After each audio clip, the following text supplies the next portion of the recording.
Did you ever want to do a movie? Let's start with that. I mean, did you ever say to yourself, someday I want to be in a movie as part of your scheme? Or maybe I should say, did you ever have a scheme? My only scheme really was to be a rapper. Like, I just wanted to, my dream was like, let me get a record deal and let me go gold and I'll be happy. Let me make a living off of what I do. As things went along and, you know, my life got more interesting as it went along. And the other people, the subject was brought up a few times, and it was like, you know, the idea was toyed with, and then it was, then it just began to, I don't know what's the word I'm looking for. Just evolved. Just evolved. Kind of rolled. Yeah, and just it started getting bigger and bigger, you know, more serious. I started taking it more serious. We got a good script. Scott Silver wrote a good script. I read it. It's one of the few things I've ever read, because I don't like to read. But once I started reading the script, I really got into it and was like, I did want to, at that stage in my life, want to make a movie that was real and true to what I'm about, but also what anybody else who's trying to come up as a rapper or just do music, period, could relate to. But I just wanted to do one movie, just true and authentic, and just to capture, like, I felt like where I grew up and how I grew up, my story and the things that I saw were so interesting. I feel like 8 Mile is not just the movie, I'm talking about 8 Mile Road, period, just, and what it means symbolically and everything, to me, like, is a story that I wanted to just get across to the world, because I know there's, in every city, every state has, you know, what separates the city from the suburbs, you know, majority, statistically, what separates black from white. And, you know, usually it's literally just one road. And there's 8 Mile, there's one median in the middle of the road that separates the city from suburbs. And 95 especially, right now it's a little more diverse, I think. As far as like ethnic-wise, it's a little more, you know, you see it's more racially mixed now. Because back then, it was Biggie was still around and Tupac, right? I mean, it was.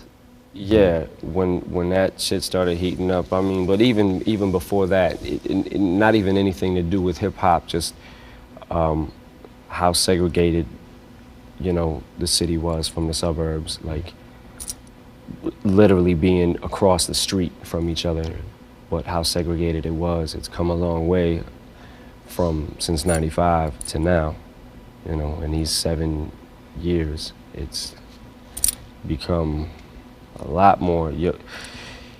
You wouldn't see too many black people on the white side and too many white people on the black side.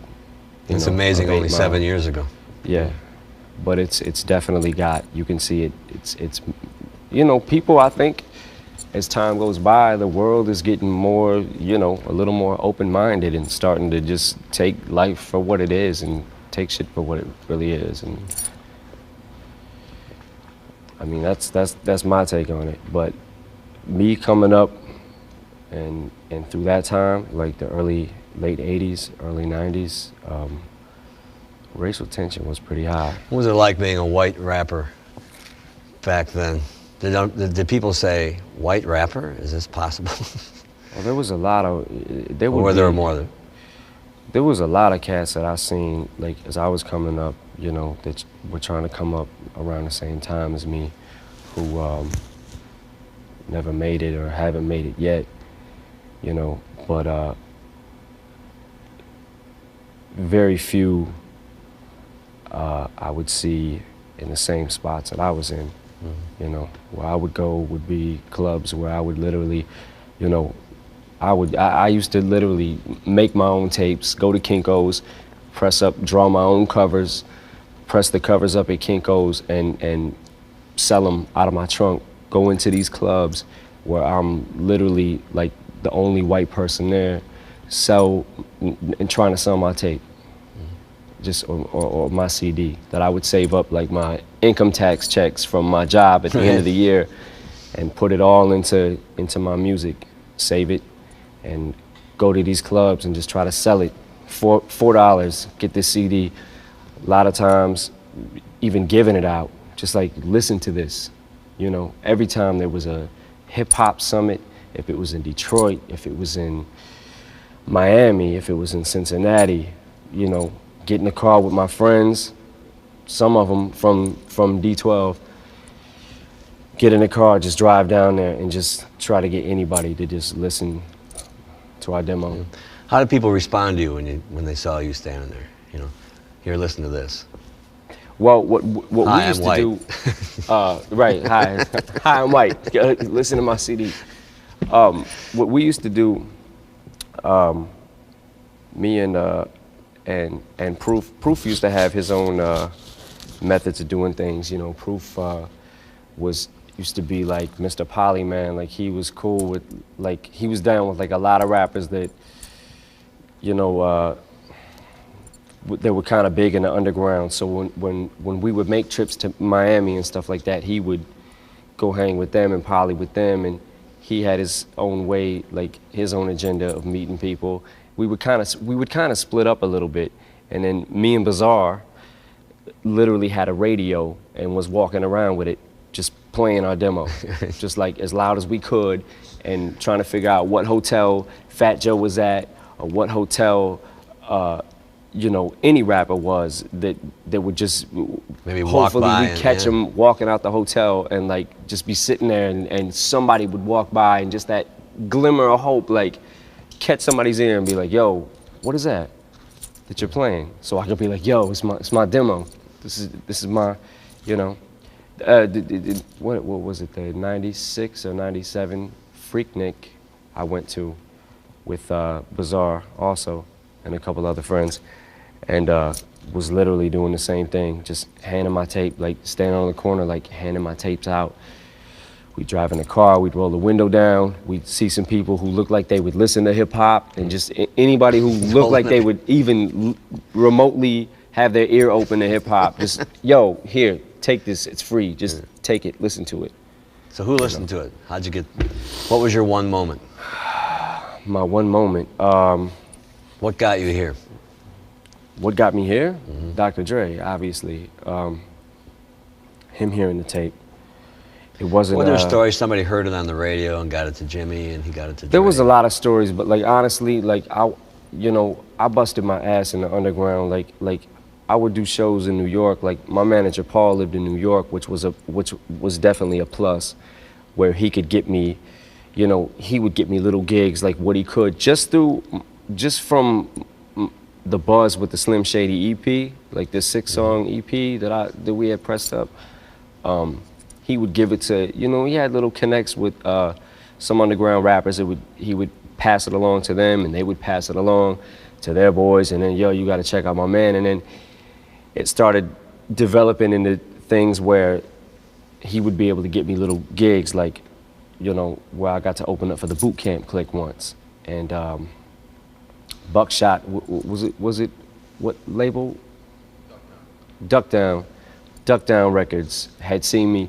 What happened one time, I'll tell you a funny story. It was the first time I had ever did a show where I opened up for anybody that was like, you know, the Boot Camp Clique had a pretty big name in the underground, and I was the first one to go on, and I had my DJ up there, Lynn Swan at the time, and I had a DAT that I was trying to run off of, that my show was set up off of. I had like 3 songs I was supposed to perform, and somebody wasn't playing my DAT, so I got on stage and the DAT wasn't playing, and I was like, yo, play the DAT. I got the mic, I'm like, yo, play the DAT. And nobody was playing it, and people started booing and this and that, so I had my DJ throw a record on and just started freestyling over it, like, fuck it, and then won the crowd over.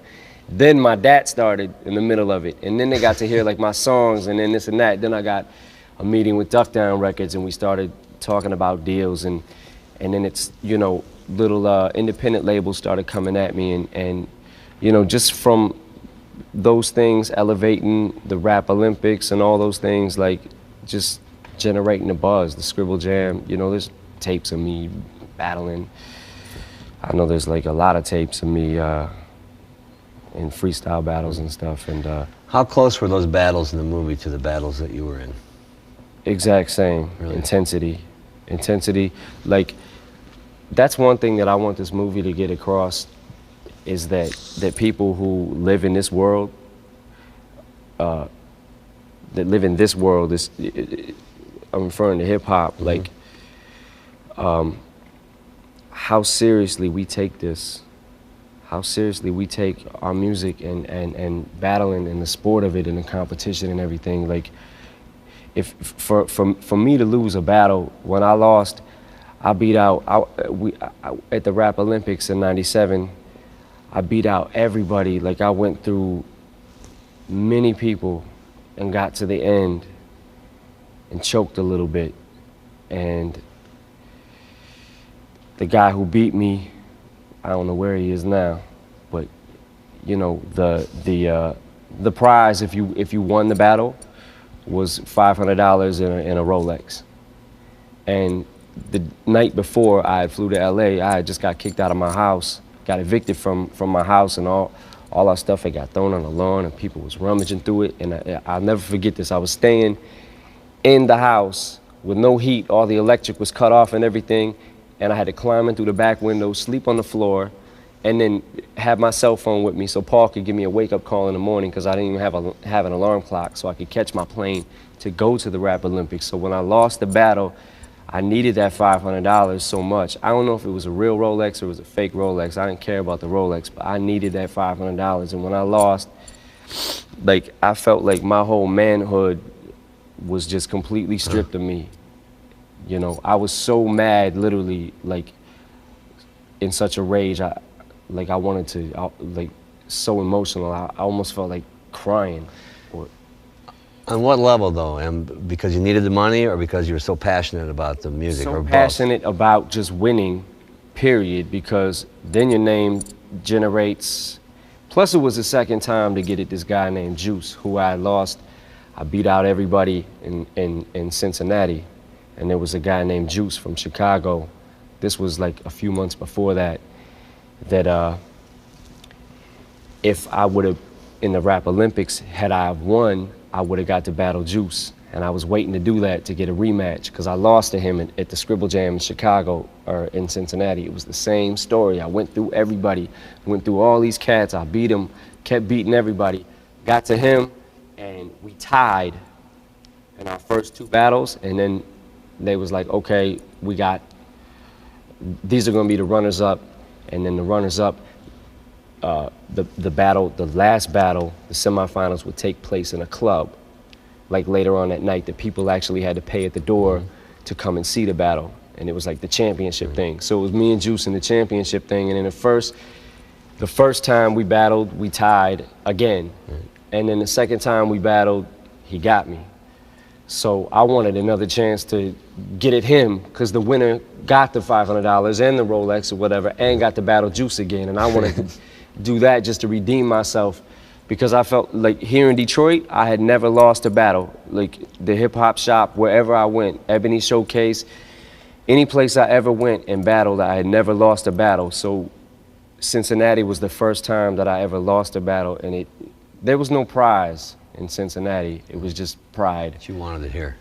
Yeah, and then in the Rap Olympics, which took place in Los Angeles, I wanted it so bad. I wanted so bad to redeem myself and get a second chance to get a crack at this guy, because I had my ammo stacked up and I was ready to go.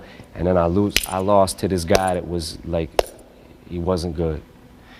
And I don't know, it just feels like, you get so the passionate when intensity. you talk about it. I can feel the intensity of it. It's like the Super Bowl for rappers. It's right? like a sport. It's like hip hop. I mean, it's like football. It's like basketball. It's like any sport. You know, it's of course you in sports you see these football players and basketball players that get paid a lot of money to do it, to do the sport, but that's not just why they're doing it. They're doing it for the competition of it. They want to win. You see people lose the championship, you know, and in basketball, and you see players like walking away crying. Like that's how much, that's in this world in hip hop, that's how serious battling was, especially back in '95.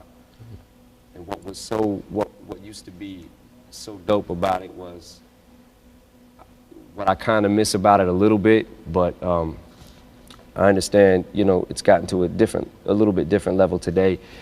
But what was cool about it was you could rip somebody from head to toe, like literally say whatever you wanted, and they say whatever they want back to you. And if you lost, and you shake hands, and that's it. It's like, you know, it's like boxing. It's like boxing in the ring.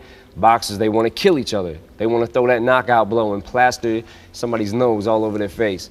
And then when they're done, they walk up, they shake hands, they hug, you know. Right. It's the art. It's like a paint. Yeah, that's the sport of hip hop, and especially in '95, that's how it was. That's how it was here in Detroit. That's just that time period. That's how it was. How close? People are going to say, well, this is your movie, obviously, and this is about you. How close to your real life do you want people to think it is, or how close is it? Is it this close? It's symbolic. Yeah. It's just symbolic.